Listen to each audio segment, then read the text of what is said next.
Hello, welcome back to the channel. Thanks for tuning in today. Please stay with me until the end so you can see the sources and try to verify the news for yourself. And if you haven't already, please subscribe and turn on notifications so you don't miss any updates. Today, we're talking about a story that has stirred mixed reactions across South Africa.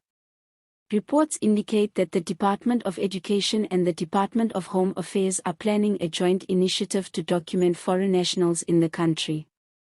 This potential policy has sparked debate. Some people believe it's necessary for order and accountability, while others are worried it could be harmful, discriminatory, or mismanaged. According to sources, officials from both departments discuss creating a system to register and verify foreign nationals more thoroughly. This could involve a dedicated database, more frequent verification of permits, and tighter cooperation between education and immigration agencies. The stated goal is to ensure that foreign nationals living, working, or studying in South Africa are properly documented and compliant with legal requirements. This plan is also reportedly linked to concerns about undocumented individuals in schools and public services. Some South Africans welcome the initiative, arguing that proper documentation will help regulate labor markets, ensure fair access to services, prevent abuse of immigration channels, and protect local citizens. For many, this is seen as a step toward accountability and a way to reduce frustrations around overcrowded schools and strained resources. However, humanitarian groups and civil society organizations have raised strong warnings. They argue that past efforts targeting undocumented foreigners have sometimes resulted in discrimination, unfair treatment, or harm to families seeking refuge. Many emphasize that the right to basic education in South Africa is constitutionally protected, even for children of non-citizens. There is concern that a strict documentation policy could lead to exclusion or marginalization of vulnerable communities. The issue is complicated by South Africa's broader education and immigration systems. Schools face high learner numbers, limited resources, and teacher shortages, while Home Affairs struggles with backlogs and verification challenges. Bringing these two systems together for a documentation initiative naturally raises tensions and uncertainty about implementation. For example, if a foreign student is undocumented and attends a public school, extra checks or delays could disrupt their education.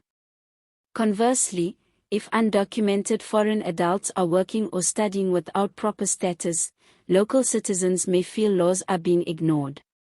The mixed reactions are understandable, that some worry about fairness and legality, while others worry about rights and integration.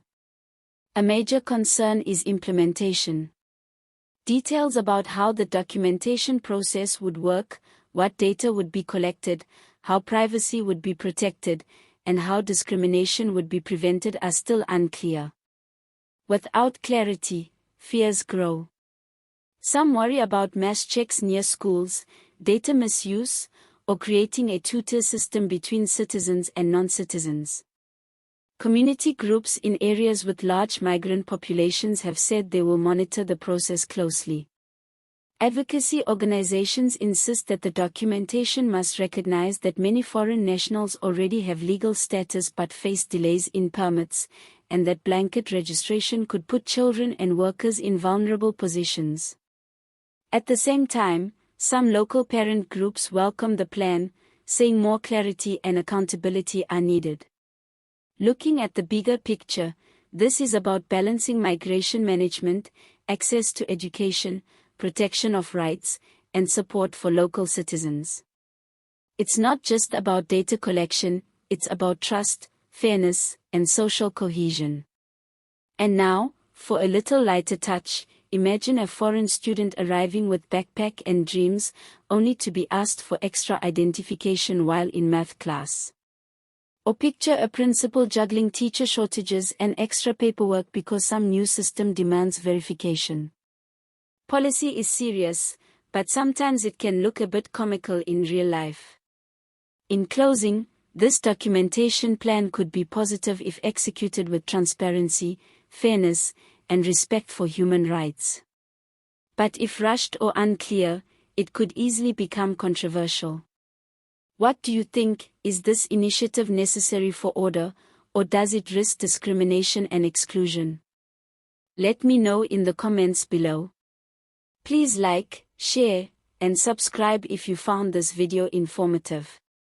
All images used are for illustration purposes only. Sources: Department of Education, Department of Home Affairs, Equal Education, Scalabrini Institute for Human Mobility in Africa, community reports from South African schools and local residents.